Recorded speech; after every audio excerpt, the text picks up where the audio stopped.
क्या आप जानते हैं कि दुनिया में एक ऐसा देश है जो टेक्नोलॉजी के मामले में बाकी देशों से 50 साल आगे है। जी हाँ, हम बात कर रहे हैं जापान की। एक ऐसा देश जिसने प्राकृतिक आपदाओं और मुश्किलों का सामना करते हुए भी तेज़ी से विकास किया है। अगर एडवांस टेक्नोलॉजी की बात हो तो जापान इन लिस्ट में सबसे ऊपर नज़र आता है। लोगों का तो यहाँ तक मानना है कि टेक्नोलॉजी के मामले में जापान बाकी देशों से 50 से 100 साल आगे जा रही है। आइए जापान के राजधानी टोक्यो शहर के बारे में कुछ इतिहास जानते हैं। टोक्यो शहर का इतिहास लगभग 400 साल पुराना है। मूल रूप से एडो नाम से मशहूर इस शहर का विकास तब शुरू हुआ जब 1603 में तोकुगावा इयासु ने यहाँ तोकुगावा शोगुनेट की स्थापना की। जापान में राजनीति और संस्कृति के केंद्र के रूप में 18वीं शताब्दी के मध्य तक एडो एक विशाल शहर बन गया था जिसकी आबादी करीब 10 लाख से ज़्यादा थी। इस दौरान सम्राट क्योटो में रहते थे जो देश की औपचारिक राजधानी थी। एडो काल लगभग 260 साल तक चला जब तक कि 1868 में मीजी बहाली नहीं हुई, जब तोकुगावा शोगुनेट समाप्त हो गया और शाही शासन बहाल हो गया। सम्राट एडो चले गए जिसका नाम बदलकर टोक्यो कर दिया गया। इस प्रकार टोक्यो जापान की राजधानी बन गया। मीजी युग 1868 से 1912 के दौरान जापान ने पश्चिमी सभ्यता को आत्मसात करना शुरू किया। सामंती प्रभुओं के महलों के स्थलों पर पत्थर और ईंटों से बनी इमारतें बनाई गई और प्रमुख सड़कों को गोल पत्थरों से पक्का किया गया। 1869 में टोक्यो और योकोहामा के बीच जापान की पहली दूरसंचार लाइन खोली गई और 1872 में शिंबांशी से योकोहामा तक पहला भाप इंजन चलना शुरू हुआ।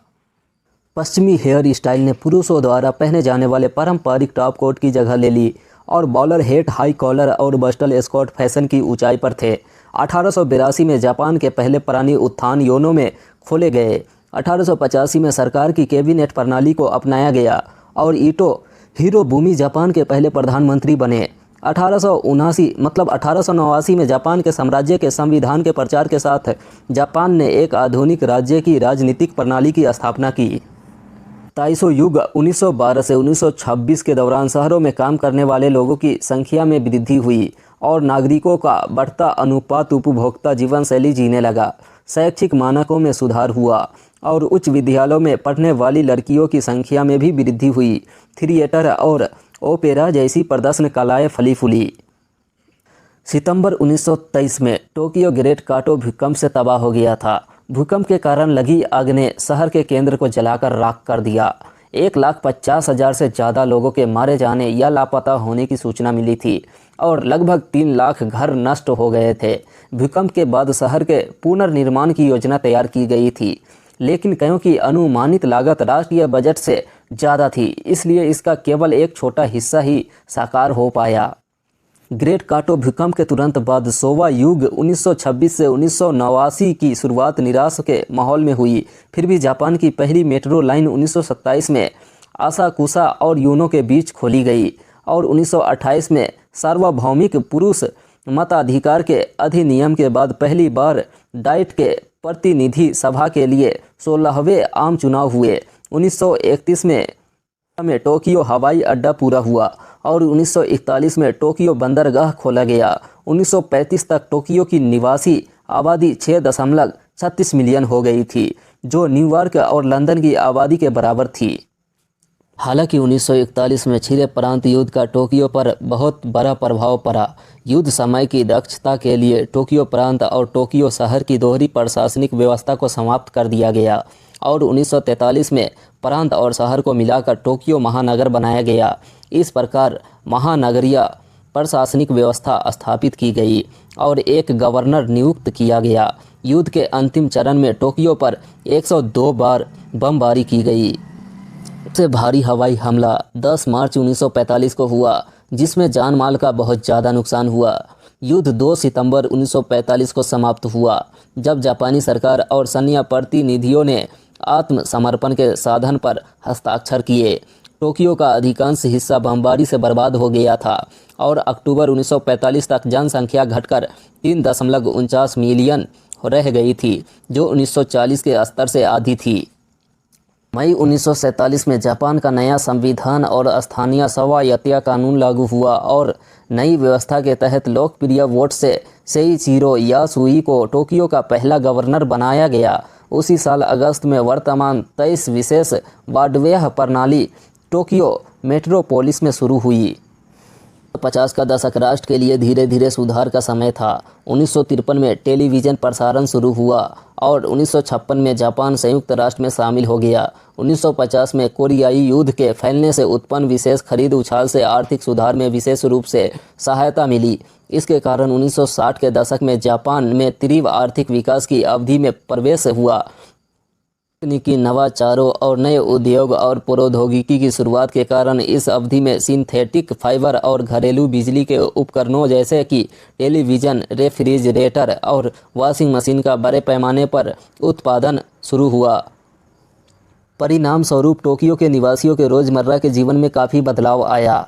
1962 में टोक्यो की आबादी 10 मिलियन के आंकड़े को पार कर गई। 1964 में टोक्यो में ओलंपिक खेल आयोजित किए गए। शिंकानसेन बुलेट ट्रेन लाइन का संचालन शुरू भी कर दिया गया।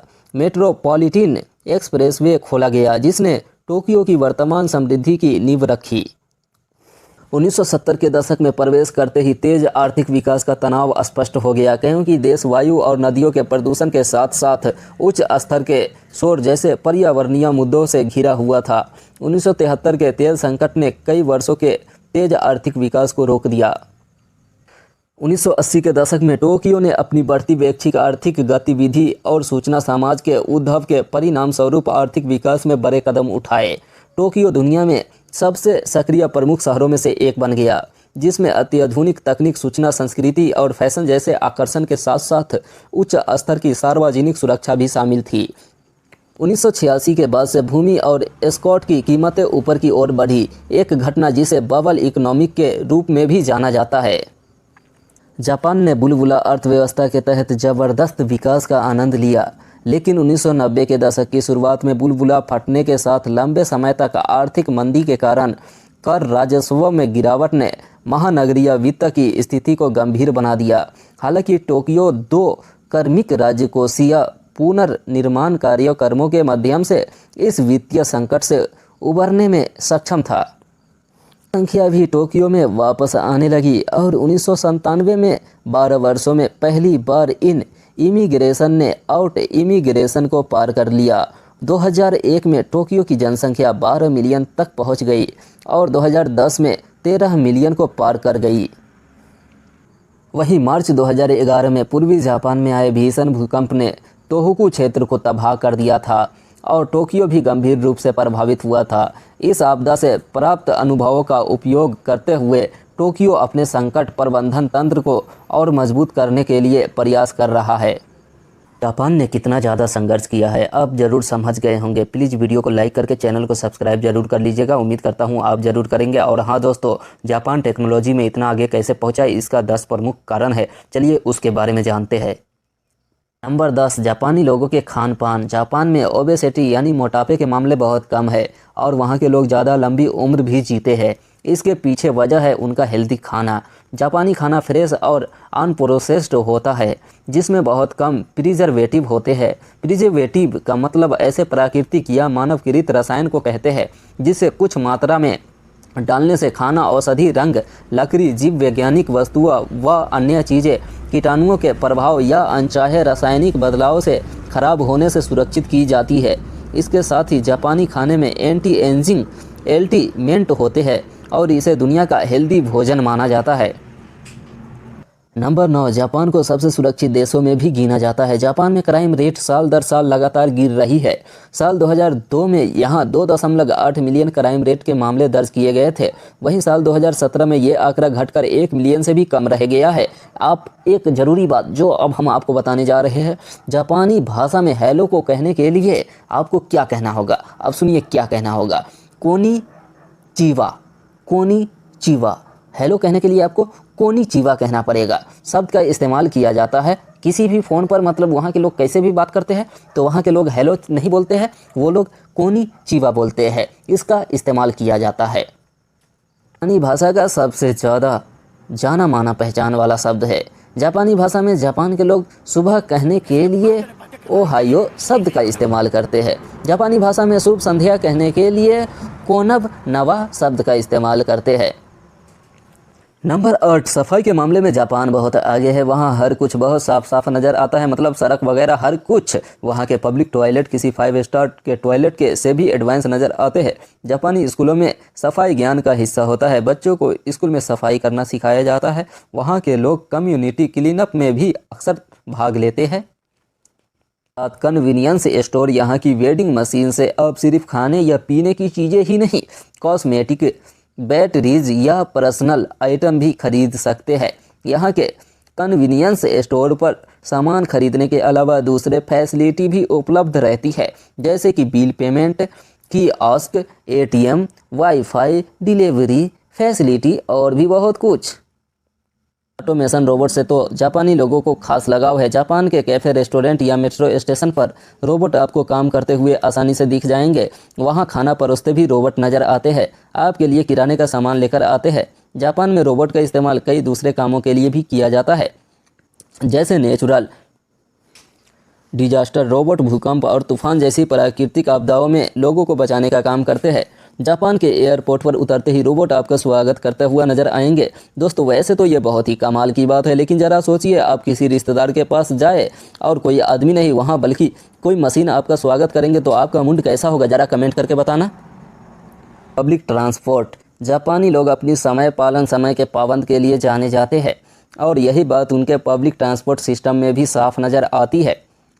जापान में ट्रेन समय पर चलती है और 1 मिनट की भी देरी नहीं होती है। अगर कभी किसी वजह से ट्रेन 3 से 5 मिनट लेट हो जाए तो कंडक्टर को पब्लिक अपोलॉजी इश्यू करने पड़ती है, और अगर कभी 1 घंटा लेट हो जाए तो ये उनके लिए न्यूज़ पर दिखाए जाने वाली खबर बन जाती है और लाइव आकर उन्हें जनता से माफ़ी भी मांगनी पड़ सकता है, और ऐसा हो भी चुका है। जहाँ कई देश आज भी बुलेट ट्रेन शुरू करने का बस सपना देख रहे हैं, वहीं जापान पूरे देश में बुलेट ट्रेन का नेटवर्क बिछा चुका है। नंबर 4, इंडस्ट्री और गवर्नमेंट के बीच कोलेबोरेशन। जापान की सरकार ने टेक्नोलॉजी डेवलपमेंट को बढ़ावा देने के लिए इंडस्ट्री के साथ कोलेबोरेशन किया। अंतर्राष्ट्रीय व्यापार और उद्योग मंत्रालय की पहल ने इनोवेशन को बढ़ावा देने में अहम भूमिका निभाई। Number 3, research and development. जापानी कंपनियां एडवांस टेक्नोलॉजी और प्रोडक्ट क्रिएट करने के लिए रिसर्च एंड डेवलपमेंट में भारी निवेश करती है। वे इनोवेशन को प्राथमिकता देते हैं और अपनी लॉन्ग टर्म प्लानिंग के लिए जाने जाते हैं। नंबर 2, युवाओं का जादू। जापान की टेक्नोलॉजी को इतना एडवांस बनाने के पीछे वहाँ के युवा भी है। आंकड़े बताते हैं कि OECD देशों में जापानी स्टूडेंट का परफॉर्मेंस साइंस में पहले और मैथ में दूसरे नंबर पर है।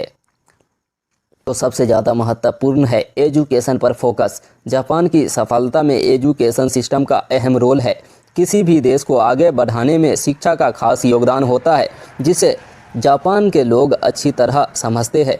जापान में पढ़ाई को काफ़ी महत्व दिया जाता है और उनके पास एक शानदार एजुकेशन सिस्टम है जो स्किल्ड और एजुकेटेड वर्कफोर्स को तैयार करता है। जापान एजुकेशन पर अपने GDP का लगभग 3.59% खर्च करता है। लर्निंग और इनोवेशन पर उनका ये फोकस ही टेक्नोलॉजी एडवांस में मदद करता है। मिलते हैं फिर अगले वीडियो में। वीडियो को लाइक करके चैनल को सब्सक्राइब जरूर कर लीजिएगा। जय हिंद, जय भारत।